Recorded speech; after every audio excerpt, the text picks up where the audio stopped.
I was brought up with the belief that if you try your best and apply yourself, you'll overcome any obstacle in your path. It's the idea that anyone, no matter who they are, has an equal opportunity, and all that's left to do is take the chance and put in the effort. It's the very principle that our meritocracy runs on.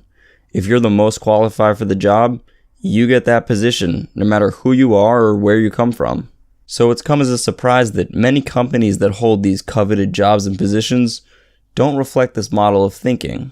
Now, I don't think there's anything wrong with wanting a diverse employee base, but the problem arises when things like qualification, skill, and work ethic take a backseat to things like race and gender. A discrimination lawsuit was filed against Google by Arne Wilberg after he was fired for refusing to take part in policies that excluded Asian and white men from certain hirings in an effort to increase overall diversity. Wilberg, who worked with Google for 9 years, has cited 25 employees in his lawsuit that participated in these discriminatory practices.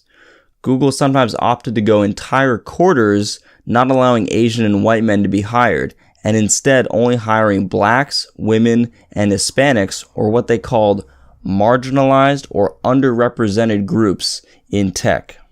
In one hiring round, the team was allegedly instructed to cancel all software engineering interviews with non-diverse applicants below a certain experience level and to purge entirely any applications by non-diverse employees from the hiring pipeline.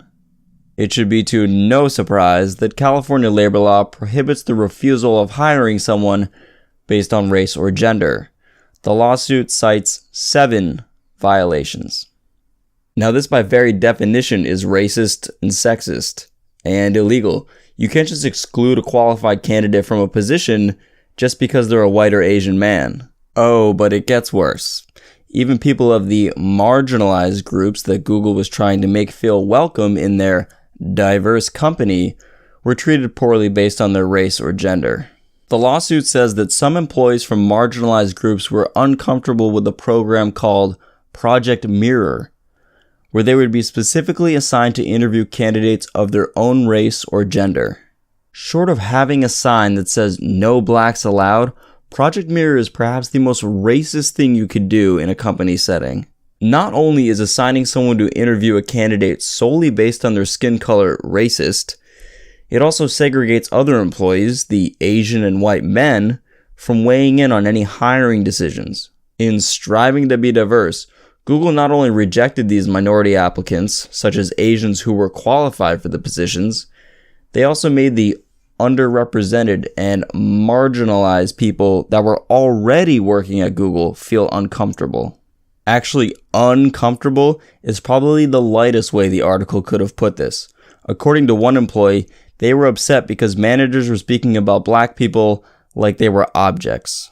We're not talking about Pokemon here. You can't just collect people like you would the ice type because you want a diverse party to face the Elite Four. Their approach to diversity is actually beautifully summarized in this clip of Illinois governor taking part in a diversity dairy demonstration. Just watch. I'm going to ask the governor to help me with this demonstration.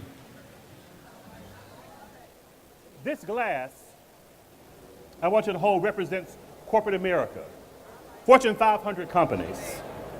It's not that organizations, and if you look at any corporate website and look at its leadership team, you'll see all white men, a few white women, and just maybe an Asian in technology.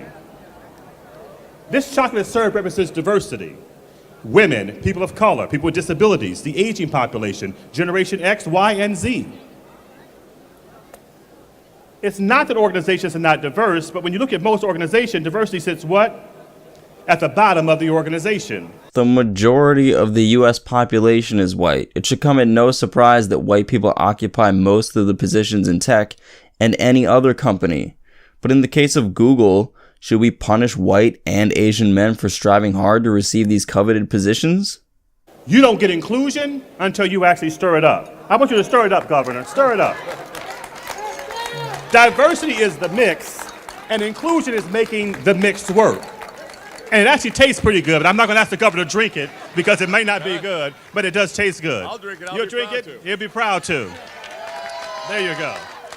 When he says stir it up, He's actually demonstrating how companies and other things like college admission systems forcibly elevate people not based on their qualification, but on their race or gender. It may very well be the case that much of diversity in companies is closer to the bottom, but is that the result of racism or sexism or exclusion from tech? There are many factors that determine a person's position, such as education, career choice, personal choices, interest, and even immigration status. To say that black people and women are underrepresented in tech because of racism or sexism, without looking at all these factors, is just an oversimplification. Many Asians have made great personal and career decisions, pursued higher education, are passionate about their work. Some have even gained immigration status and even citizenship because they're wizards at software engineering. It seems that in order to stick to a narrative that diversity comes with color and not the content of your character or intellect, Google viewed their Asian employees just as they did their white ones, with privilege. To say that there's some innate privilege and that this is why they have these positions and that this is why they're overrepresented in tech is pretty dishonest to hardworking Asian men, and white men too. Asians make up about 6% of the US population, a clear racial minority, but they weren't seen as a minority because they were too successful in the field of tech. According to Google, you're only a minority that's worth including for diversity if you're not as successful as whites and Asians. Google wanted to engineer the equality of outcome in their employee demographics so much that they had to resort to discriminatory hiring practices against racial minorities. And all they ended up doing was creating a false diversity. They did so while trampling the true diversity they really had. The best diversity. That of ideas and creativity. Even when they had a natural spike in racial diversity with Asians and Asian Americans, they rejected it. To Google, Asians weren't the right diversity. The bottom line is, you can't force human interest. We all have the freedom to make sound choices in our lives and seize opportunities. So a disproportionate amount of Asians are drawn to tech and are qualified for these positions. So what? The idea that in America you can pull yourself up by your bootstraps is a wonderful sentiment, but only if we encourage everyone to partake in it, and only if we don't punish people who go above and beyond. To all my Asians out there, I don't know. Keep grinding, I guess. It's not like it's the first time a system has tried to exclude you guys for being too successful.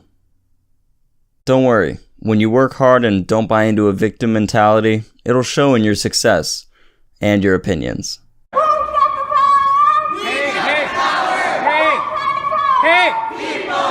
Hey! This is library. As always, thanks for supporting this channel. Let me know down below how you feel about Google's treatment of Asians.